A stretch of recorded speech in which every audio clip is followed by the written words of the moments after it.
यदि वाकई में आप अपने जीवन को बदलना चाहते हैं तो ये 4 मिनट आपका जीवन बदल सकते हैं, लेकिन सिर्फ तब जब आपको लगे कि आपके अंदर कुछ बदलने लायक है। सिर्फ तब जब आप उन चीजों को वाकई में बदलोगे जिन्हें बदलने के बारे में आप महीनों और सालों से सोच रहे हो। सिर्फ तब जब नए साल के आने का इंतजार नहीं करोगे, उस चीज को आज से ही बदल डालोगे। आप हर दिन इंतजार करते हो ना कि कोई आएगा और आपके ऊपर जादू की छड़ी चलाएगा और आपका पूरा का पूरा जीवन बदल जाएगा। क्या वाकई में आपको ऐसा लगता है कि ऐसा होगा, या सिर्फ बहानों के तले अपने जीवन को दबाए चले जा रहे हो? पहले लेट उठने का बहाना बनाया, उसके बाद बहाना बनाया पढ़ाई ना करने का, और उसके बाद अब कह रहे हो कि यदि आपकी कोई मदद कर देता तो आज आप कहीं और होते।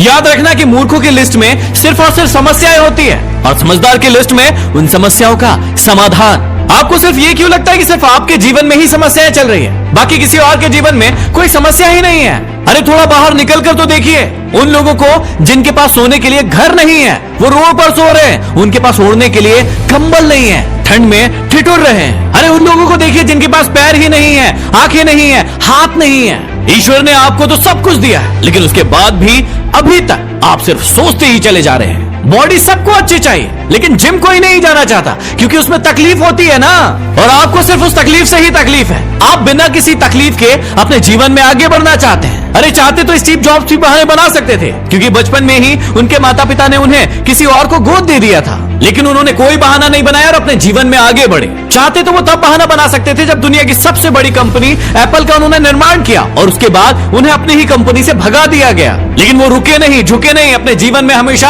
आगे बढ़ते रहे और उन्होंने नई कंपनी का निर्माण कर दिया। और चाहते तो वो तब बहाना बना सकते थे जब उन्हें कैंसर जैसी बड़ी बीमारी हो गई। चाहते तो वो कह सकते थे कि मुझे बहुत बड़ी बीमारी है, अब मैं काम नहीं कर सकता, लेकिन उन्होंने ऐसा नहीं किया। उन्होंने एप्पल को पूरी दुनिया की सर्वश्रेष्ठ कंपनी बनाने के लिए अपना 100% दिया। मुसीबतें हर इंसान के जीवन में आती है, लेकिन जीतता वो नहीं है जो मुसीबतों को देखकर बैठ जाता है। जीतता वो है जो उन मुसीबतों का, उन समस्याओं का हल निकालता है और अपने जीवन में हमेशा आगे बढ़ता है। आप अपने आप से पूछिए कि आप मुसीबतों के सामने डटकर खड़े रहने वाले हैं या फिर हार मानकर बैठ जाने वाले हैं। हार कर बैठ जाने वालों का ये दुनिया कभी सम्मान नहीं करती, वो कभी भी दुनिया में जीतते नहीं है, वो कभी भी दुनिया में आगे नहीं बढ़ पाते हैं। याद रखना कि सिर्फ अकेले रेस में दौड़कर जीतने से अच्छा है कि 10 लोगों के साथ दौड़े और हार जाए। अरे आप अपनी काबिलियत का पता तो लगाइए कि आपके अंदर क्या है और क्या नहीं। आप तो शुरू में ही डर जाते हैं। जब भी कोई काम शुरू करते हैं, एक आधी हार आपके सामने आती है और आप हार कर बैठ जाते हैं। अपने आप से प्रश्न क्यों नहीं करते हैं आप कि आपको इस जीवन से चाहिए क्या?